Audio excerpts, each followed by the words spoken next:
কথাটি তার মনে জাগলো, মুখে আনলেন না। হাদিস সাক্ষ্য দেয় জান্নাত হচ্ছে সেই অশ্রুতপূর্ব অনিন্দ সুন্দর জায়গার নাম, যেখানে মনে আশা জাগলে আশা পূরণ করে দিবেন আল্লাহ তাআলা, মুখে বলার কোনো দরকার হবে না। মনে জাগছে, সঙ্গী পেলে ভালো হতো। তাফসীর ইবনে কাসিরে এসেছে ফাআলকাল্লাহু আলাইহিন নাওম, মুহূর্তের মধ্যে হযরত আদমকে আল্লাহ ঘুম পাড়ায় দিলেন, কারণ তাকে অপারেশন করবেন। সুবহানাল্লাহ। কি করবেন? এখন ডাক্তাররা অপারেশনের আগে কি করে? অ্যানেস্থেসিয়া করে না? বেহুশ করে না, আনকনসাস করে দেয়, অচেতন করে দেয়, অ্যানেস্থেসিয়া করে। আগের যুগে ডাক্তাররা কি করতে, এটা আবার আমি খোঁজ দিচ্ছি, আগে তো ইনজেকশন ছিল না, অ্যানেস্থেসিয়া ছিল না, তো অপারেশনের আগে ডাক্তার মুগুর দিয়া রুগীর মাথার পিছনে সূক্ষ্ম নার্ভে বাড়ি দিত। তখন রুগী 8-10 মিনিট বেহুশ থাকতো, ততক্ষণে ডাক্তাররা অস্ত্রোপচার করে ফেলত। হাসলেন কেন? ভাবছেন কৌতুক করতেছি? এটাই হচ্ছে মেডিকেল সায়েন্সের পুরনো ইতিহাস। এখন পরবর্তীতে ডাক্তাররা বের করলো কি? অ্যানেস্থেসিয়া। এই থিওরিটা তারা ইসলাম থেকেই পেয়েছে। আদম আলাইহিস সালামকে আল্লাহ অচেতন করে দিলেন বেহেশতে, তারপর তার বাম পাজর থেকে হাড্ডি নিয়ে আল্লাহ তার স্ত্রী হযরত হাওয়াকে বানায় দিলেন। সুবহানাল্লাহ। আদি পিতা আদি মাতা। সুবহানাল্লাহ।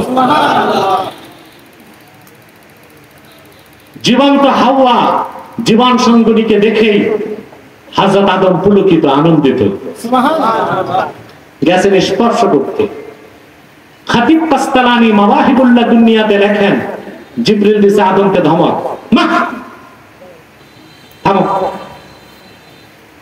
আদম আলাইহিস সালাম বললেন, কেন? আল্লাহ তো আমার জন্যই বানাইছে, তুমি বাধা দেওয়ার কি? হযরত জিবরিল বললেন, আদ্দি মুহরাহা ক্বাবলা আন তামাসসাহা, এটা তো তোমার বউ, তার স্পর্শ করার আগে তার মোহর আদায় করো। সুবহানাল্লাহ। এতে মোহর দেওয়া কি ওয়াজিব? বুঝতে পারছেন? সাদা মোহর দিবেন আপনারা? জি না। সাবধান, স্ত্রীর মোহর না দিয়ে যদি মারা যান, কাল কিয়ামতে স্ত্রী আটকাবার অধিকার রাখে। তা আপনারা একটা চালাকি করেন, ভাসর রাতে স্ত্রীকে ইমোশনাল ব্ল্যাকমেল করেন, পায়টায় ধরে মাপ চায়। কি দরকার মহিলার কাছে মাপ চাওয়ার? মোহর তাই বলবেন যা দিতে পারবেন, আর বাকিতে মোহর জায়েজ, কিন্তু সুন্নতের খেলাফ। সুন্নত হচ্ছে মোহর নগদ দেওয়া। স্ত্রীর গায়ে হাত দেওয়ার আগে তার মোহর দিয়ে দেওয়া উচিত। আমরা মোহর না দিয়ে এখন বাংলাদেশে যৌতুকের অভিশাপ চালু করেছি। হারাম। মেয়ের পক্ষ থেকে ফোর্স অ্যাপ্লাই করে কোন কিছু গ্রহণ করা যৌতুক নাজায়েজ, হারাম, জঘন্যতম কাজ। এটা কোন সিভিলাইজড এডুকেটেড শিক্ষিত মুসলমান যুবকের কাজ নয়। এটা যুবক নামের নপুংসক হিজড়া প্রকৃতির কোন কাপুরুষের কাজ স্ত্রী থেকে মোহর আদায় করা। বিয়েতে যুবকরা মোহর নেবেন না, রাজি আছেন? কারা বিয়েতে মোহর নেবেন না? হাত তুলে দেখান। যৌতুক নেবেন না, যৌতুক যৌতুক মোহর দিবেন, যৌতুক নেবেন না, রাজি আছেন? মাশাআল্লাহ, দাড়ি পাকা বুড়ারাও হাত তুলছে। এতে মোটামুটি ধারণা করা যায় ওনাদের আরো বিয়ের শখ আছে।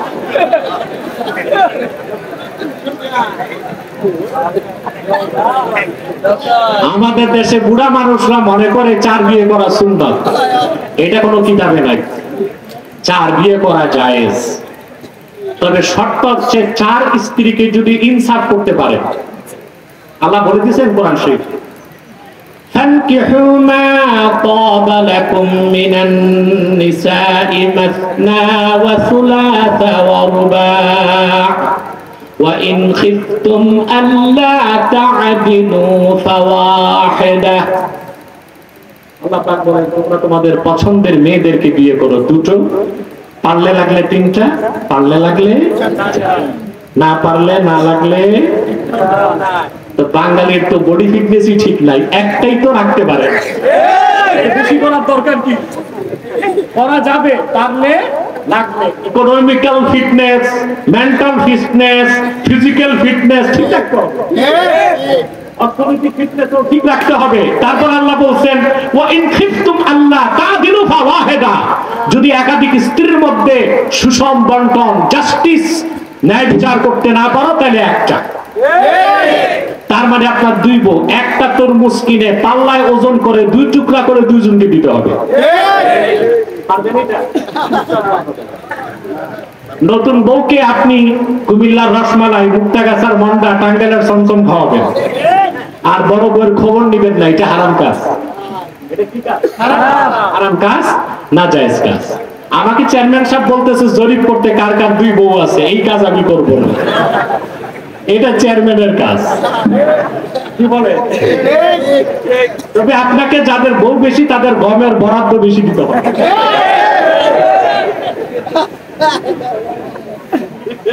সম্মানিত সুধী, কথা শুনতেছেন? তাহলে যে ইনসাফ করতে না পারেন তো কয়টা? জোরে বলেন, কয়দিনে 7টা। শরীয়তের হুকুম, প্রথম স্ত্রীর কাছে 3.5 দিন থাকবেন, দ্বিতীয় স্ত্রীর ঘরেও 3.5 দিন। সুবহানাল্লাহ। যদি কোন স্ত্রীর কাছে বেশি থাকতে হয় অন্য স্ত্রী থেকে অনুমতি দিতে হবে। এগুলো পারবেন? তাহলে কয়টা করবেন? যাক, বুড়ারা সব করছে, আল্লাহ নিয়ত পূরণ করার তৌফিক দান করুন। আমরা মোহর দিব, যৌতুক। হযরত আদম জিজ্ঞেস করলেন কাইফা উয়াদ্দি মুহরাহা ইয়া জিবরিল, ওরে জিবরিল, কেমন করে আমার স্ত্রীর মোহর আদায় করব তা তো জানি না। হযরত জিবরিল আল্লাহর পক্ষ থেকে শিখাই দিলেন, আদম সাল্লি আলা মুহাম্মাদিন সালাসা মাররাত, আল্লাহর আখির নবী, আল্লাহর হাবিব মুহাম্মদ সাল্লাল্লাহু আলাইহি ওয়াসাল্লাম উপর 3 বার দরুদ শরীফ পাঠায় দাও, আল্লাহ তোমার মোহর আদায় করিয়ে দিবে। সুবহানাল্লাহ। আদম আলাইহিস সালাম আল্লাহর আরশে আজিমে, ফাওকাস সামাওয়াতিস সাবঈন, আরশুল্লাহিল আজিমে নূরে মুহাম্মাদের দিকে তাকায়া 3 বার দরুদ শরীফ পড়লেন। মোহর আদায় হয়ে গেছে। আগে ছিল বেহেশতে কয়জন মানুষ? একজন। এখন হলো স্বামী আর স্ত্রী, আদি পিতা আদি মাতা। আল্লাহ ডাক দিয়ে বললেন وَقُلْنَا يَا آدَمُ اسْكُنْ أَنْتَ وَزَوْجُكَ الْجَنَّةَ وَكُلَا مِنْهَا رَغَدًا حَيْثُ شِئْتُمَا وَلَا تَقْرَبَا هَذِهِ الشَّجَرَةَ فَتَكُونَا مِنَ الظَّالِمِينَ। সুবহানাল্লাহ। আল্লাহ পাক বলেন, আমি আদমকে ডেকে বললাম, হে আদম, তুমি আর তোমার স্ত্রী 2 জন পরম আনন্দে বেহেশতে বসবাস করো। ওয়াকুলা মিনহা রাগাদা আই ওয়াসিআ, আর যা খুশি প্রাচুর্যের সাথে মন ভরে খাও। সুবহানাল্লাহ। বেশি খাবার জায়গা আখিরাত, কম খাবার জায়গা দুনিয়া। আমরা করি উল্টা, দুনিয়াতে আমরা বেশি খাই, তবে নিজের বাড়িতে বেশি খাই না, দাওয়াত খাইতে গেলে বেশি খাই। সমাজে এমন কিছু ছোটা প্রকৃতির, রাক্ষস প্রকৃতির মানুষ আছে যাদের দেখলে যে দাওয়াত করে তার কলিজার পানি শুকায় যায়। 500 টাকা দিয়ে বিয়ে বাড়িতে জন্মের খাওয়া খায়। বন্ধু জিজ্ঞেস করছে কি কি খাইলা? আজকে শরীরটা ভালো না, বেশি কিছু পারি না। তুই কি খাইছো? 8টা রোস্ট, 12টা ফ্রোস্ট, 3 কেজি গোশত, 6টা দধির বাটি। পোলাও খাইছি, কয় প্লেট বডি নেই। শরীর ভালো না, তাতেই অবস্থা। আর শরীর ভালো থাকলে তো ব্যাগ পুরা খাইতো, ঠিক না? 500 টাকা দিয়ে যদি এরকম খান, ভয়তে মানুষকে আর বিয়ে শাদীতে দাওয়াত করবে? দুনিয়া হচ্ছে কম খাবার জায়গা, জান্নাত হচ্ছে বেশি খাওয়ার জায়গা। কারণ দুনিয়াতে বেশি খাবেন, চর্বি জমবে, হার্ট অ্যাটাক করবে। আখে বেহেশতে যত খাবেন, হাদিস শরীফে এসেছে, একটা ঢেকুর দিলেই সব হজম। আল্লাহ বলেন, আদম হাওয়া বেহেশতে পরমানন্দে থাকো, যা খুশি মন ভরে খাও। এটা কি আদেশ? এটা কি একটা সাথে আল্লাহ নিষেধ করলেন। ولا تقربا هذه الشجرة فتكونا من الظالمين আর এই একটি বৃক্ষের কাছেও তোমরা দুজন যাবা না, গন্ধম গাছের কাছে যাইতে নিষেধ করলেন। যদি যাও তো তোমরা দুজন জালিমের কাতারে শামিল হয়ে যাবে। এতটুকু আমার ঘটনা বলতে বাধ্য হলাম কোরআন শরীফ থেকে। শুনতেছেন? এখানে কোনো কিচ্ছা কাহিনী নাই, যা বলছি কোরআন কারীম থেকে, হাদিস থেকে, তাফসীর থেকে। এখন বেহেশতে আদম আলাইহিস সালামকে একটা আদেশ করলেন আর একটা নিষেধ করলেন। কথা বুঝতেছেন? আদেশ মানা, নিষেধ ছাড়া, তার নাম ইবাদত। তো ইবাদত শুরু হলো কই? জান্নাত থেকে। সুবহানাল্লাহ বলবেন না? সুবহানাল্লাহ। ইবাদত অর্থ কি? শুধু নামাজ পড়া ইবাদত না, শুধু রোজা রাখা ইবাদত না। সেজন্য তো আমার দেশে দেখতে পাই কিছু মানুষ নামাজও পড়তেছে, সুদও খাচ্ছে, নামাজও পড়তেছে, ঘুষও খাচ্ছে, রোজাও রাখতেছে, আবার রোজার দিন ইফতারের আগে আরেকজনের ক্ষেতের আইল ডাকায়। তার মানে সে হুকুম মানতেছে, নিষেধ। ইবাদত অর্থ হচ্ছে ইমতিসালুল আওয়ামির ওয়া ইজতিনাবুন নওয়াহি।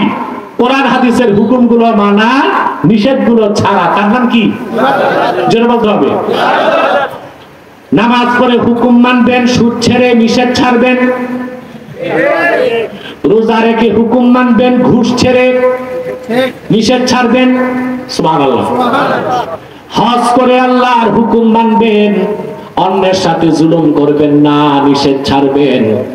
এইরকম ভাবে আল্লাহর আদেশগুলো মানা, নিষেধগুলো ছাড়ার নাম হলো ইবাদত। সে ইবাদত শুরু হলো জান্নাতে। তারপর আপনারা জানেন হযরত আদম আর হযরত হাওয়া শয়তানের প্ররোচনায় আল্লাহর নিষেধটা ছাড়তে পারেন নাই, তারা গন্ধম খেয়েছেন। আল্লাহ জান্নাত তাদের জন্য হারাম করে দিলেন, দুজনের পোশাক খুলে দিলেন। তাফসীর কবীরের 11তম খণ্ডে ইমাম রাজি লেখেন, আদম আলাইহিস সালাম উলঙ্গ হয়ে গেলেন, স্ত্রী উলঙ্গ হয়ে গেলেন। ফাসাতারা আওরাতাহু বিওয়ারাকিত তিন। হযরত আদম তিন গাছের পাতা দিয়া তার লজ্জাস্থান ঢাকলেন, স্ত্রীকে দিলেন, তিনিও তিন গাছের পাতা দিয়া লজ্জাস্থান ঢাকলেন। তিন বুঝেন?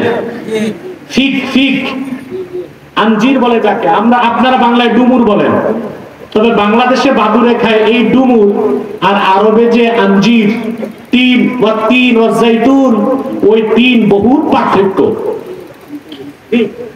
খুব মজার জিনিস, ঠিক না? 1200-1400 টাকা কেজি। আমি এটা অনেক খাই। যারা নিয়মিত ফিক এই তিন ফল খাবেন তাদের কখনো ব্রেন স্ট্রোক হবে না, আলহামদুলিল্লাহ। শরীর থেকে ঘামের গন্ধ আসবে না, মুখে গন্ধ থাকবে না, মাথা শার্প থাকবে। বুঝলেন? আপনারা এই বিড়ি গাঞ্জা হোক্কা বাদ দিয়া কম কম হইলো এই খেজুর, খুরমা, তিন এগুলো খাওয়ার চেষ্টা করুন, ইনশাআল্লাহ। পারবেন না ইনশাআল্লাহ? ইনশাআল্লাহ। তারপরে জাইতুন খাবেন, জাইতুন, অলিভ। যে নিয়মিত অলিভ খায় তার শরীরে এত অ্যান্টি অক্সিডেন্ট আল্লাহ তৈরি করে দেন, তার শরীরে ক্যান্সারের জীবাণু বাসা বাঁধতে পারে না। বান্দা তার লাইফস্টাইল চেঞ্জের মাধ্যমে অনেক ধরনের ক্ষতি থেকে বাঁচতে পারে। বেহেশতের দরজা খুলে গেল। আদম আলাইহিস সালামকে আল্লাহ নামায় দিলেন শ্রীলঙ্কায়, আর হযরত হাওয়াকে নামায় দিলেন সৌদি আরবের জেদ্দায়। কথা বুঝছেন? দুইজন দুই জায়গায়। এখন আদম আলাইহিস সালাম আর হাওয়া যে আল্লাহর হুকুম মানলেন না, শাস্তি হয়েছে কয়টা? দুইটা। একটা হচ্ছে আসল বাড়ি থেকে বহিষ্কার, বেহেশত থেকে তাদেরকে আল্লাহ তাআলা বেহেশত থেকে বহিষ্কার করছেন। এটা হচ্ছে সবচেয়ে বড় পানিশমেন্ট। দ্বিতীয় শাস্তি, স্বামী এক জায়গায়, স্ত্রী এক জায়গায়। এটা বড় কষ্ট, এটার নাম বিরহ যন্ত্রণা।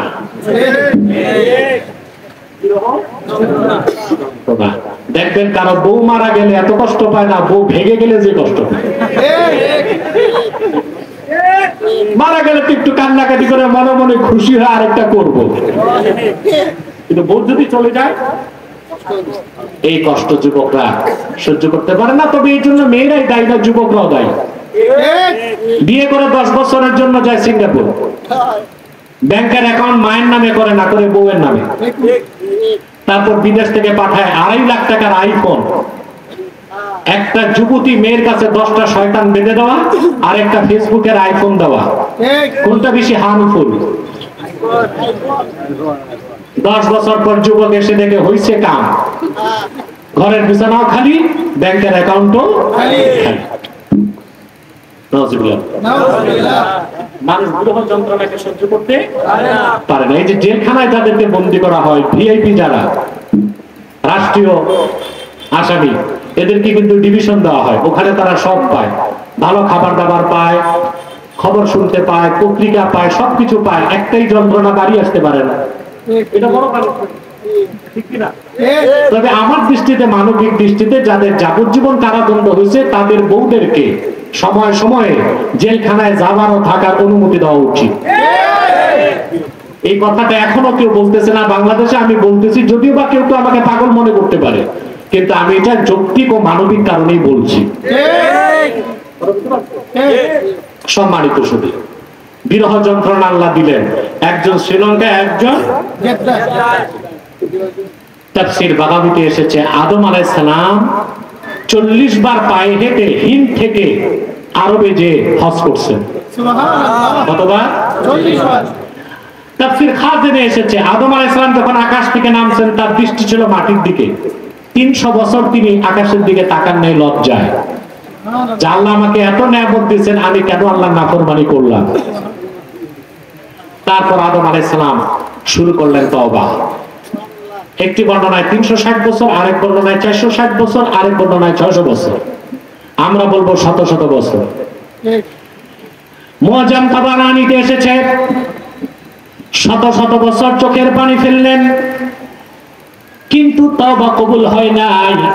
হঠাৎ হযরত আদমের মনে পড়ে গেল জান্নাতের কথা।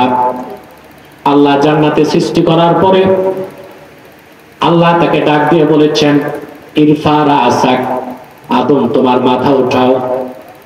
ফারাফা রাসাহু ফারাআ নূর মুহাম্মাদিন সাল্লাল্লাহু আলাইহি ওয়াসাল্লাম ফি সুরাদিকিল আরশিল মুআল্লা। হযরত আদম যখন সিজদা থেকে মাথা তুললেন, মাথা তুলেই দেখলেন আমার আল্লাহর আরশে আজিমে নূরে মুহাম্মাদি দেখা যায়। তিনি আরো দেখলেন আল্লাহর আরশে আজিমের মধ্যে লেখা আছে, বিসমিল্লাহির রহমানির রহিম, লা ইলাহা ইল্লাল্লাহু মুহাম্মাদুর রাসূলুল্লাহ সাল্লাল্লাহু আলাইহি ওয়াসাল্লাম। হযরত আদম আল্লাহকে বেহেশতে জিজ্ঞেস করেছেন, আল্লাহ মুহাম্মদকে? আল্লাহ বলেছিলেন, মুহাম্মদ হচ্ছেন আমার হাবিব, আমার আখিরি নবী মুহাম্মদ সাল্লাল্লাহু আলাইহি সাল্লাম। যদি আমি ওনাকে সৃষ্টি না করতাম, তোমাকে সৃষ্টি করতাম না, আকাশ জমিন কিছুই বানাতাম না। দুনিয়া আসার পরে শত শত বছর তওবা করলেন, তার তওবা কবুল হয় নাই। যখন আল্লাহর কাছে হাত তুলে বললেন, আল্লাহ তোমার আখিরি নবী মুহাম্মদ সাল্লাল্লাহু আলাইহি সাল্লামের ওসিলা ধরে তোমার কাছে তওবা করি, আমার গুনাহ মাফ করে দাও। সঙ্গে সঙ্গে আল্লাহর পক্ষ থেকে জবাব আসলো, ফাআওহাল্লাহু ইলা আদম, ইয়া আদম কদ গফারতু যামবাক ওয়া জাআলতুকা মিনাল আম্বিয়া। রে আদম, তুমি আমার হাবিব, আমার দোস্ত মুহাম্মদ সাল্লাল্লাহু আলাইহি সাল্লামের ওসিলা ধরেছো, আমি আল্লাহ জবাব না দিয়ে পারলাম না, তোমার গুনাহ মাফ করে দিলাম। শুধু তাই নয়, তুমি আদমকে আমি আল্লাহর নবী বানায় দিলাম। আদম হাওয়া তাদের সাক্ষাৎ হয়ে গেল আরাফার ময়দানে। সুবহানাল্লাহ বলেন। দুনিয়াতে আবার বসবাস শুরু হলো। খেয়াল করেন, আদমকে আল্লাহ সৃষ্টি করলেন জান্নাতে, ওখানে দিলেন ইবাদত। দুনিয়া আসার পর শুরু হয়ে গেল খেলাফত। সুবহানাল্লাহ। ওই যে শুরু করছি, আল্লাহ দুনিয়াতে কি পাঠাবেন? খলিফা। খলিফা। খেলাফতটা কেমনে শুরু হলো? খেলাফতের ব্যাখ্যা দিতে গেলে ঘন্টা চলে যাবে, আমি 1 মিনিটে দিচ্ছি। আল্লাহর হুকুম মানা নিষেধ ছাড়া তার নাম হচ্ছে ইবাদত, আর হুকুম মানানো নিষেধ ছাড়ানো তার নাম খেলাফত। সুবহানাল্লাহ। হুকুম মানানো নিষেধ ছাড়ানো তার নাম কি? খেলাফত। খেলাফত বুঝতেছেন? আমার যুবক ভাইয়েরা, ইমামে হোসেন রাদিয়াল্লাহু